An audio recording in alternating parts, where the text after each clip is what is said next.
Hi, my name is Douglas Cadino.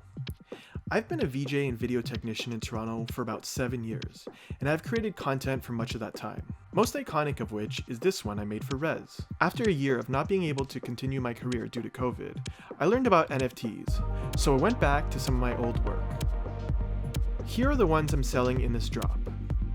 In 2018, I met Beeple and saw him talk about his everydays. In the weeks that followed, I found myself inspired and tried my hand at making some of my own.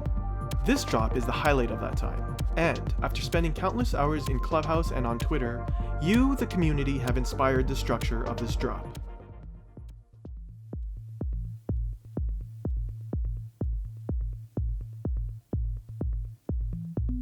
I decided to make my drop into a social experiment, a race between two economic paradigms. In the blue corner, I have minted 10 of each of the 5 monochrome loops I made.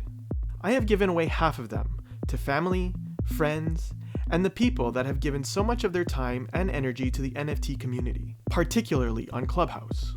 With the remaining monochrome NFTs, I will be auctioning these off 5 at a time in 1-hour auctions, starting at 1 ETH. When one auction ends, the next one of the same kind will begin until the supply has been exhausted. The first person to collect one of each of these will be gifted the rarest and most valuable of the collection, the 1 of 1 Error Cubed.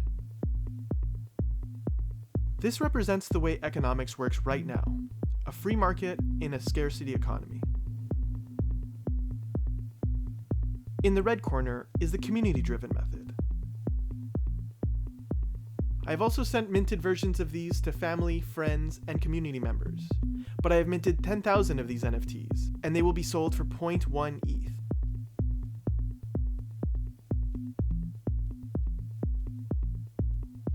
Each new NFT will unlock after the previous NFT reaches the 10 ETH mark, communally, until they are all unlocked. For their efforts, a special yet unreleased Tree of Life NFT will be released for all to buy for 0.05 ETH.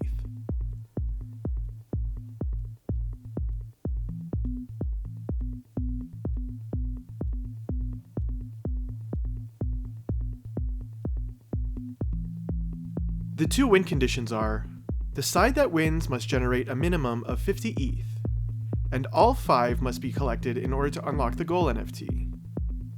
If the race is not completed by either side by the end of January 1st, 2022, the race will end in a draw and all remaining NFTs will be donated or burned. Even after one side wins the race, the other side still has until January 1st, 2022 to cross the finish line. After that, the remaining NFTs will be donated or burned.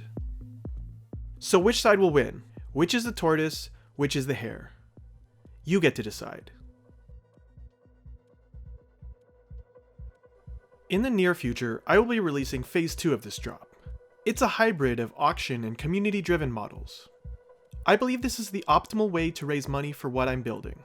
It will be an NFT of my favorite of the animations from that time, What's in the Box. It's a design that occurred to me spontaneously in a gust of inspiration.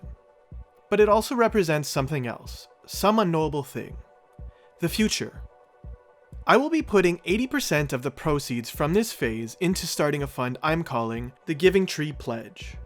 My dream is that this fund will benefit the community for years, if not generations to come. The Giving Tree is my favorite children's book. For me, it represents my mother, who has worked tirelessly to raise me, to ensure my safety, education, and mental fortitude to do great things.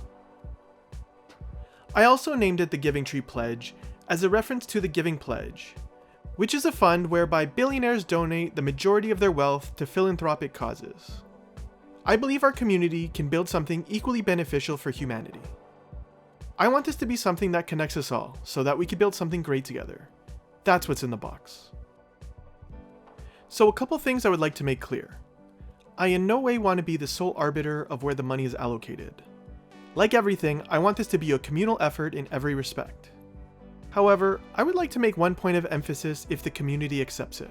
I would like the good majority of the first projects to amplify the voices of underrepresented groups, women, LGBTQ+, BIPOC, the neurodiverse, as well as people with disabilities, and the causes they deem worthwhile. The rest of the community also has a pivotal role to play, However, from ancient literature to the most modern art forms, the overwhelming majority of voices dominating their respective art forms has been white cisgender males. I deeply believe it is important that the golden age of NFTs nurture fresh ideas from underrepresented parties. One last note, I think this NFT could eventually be among the most valuable NFTs ever created. This is not hyperbole. I truly believe this, and I will explain in an upcoming video. Please stay tuned. Thank you everyone who helped, and thank you for watching. This is Dougie, and I'm finished speaking.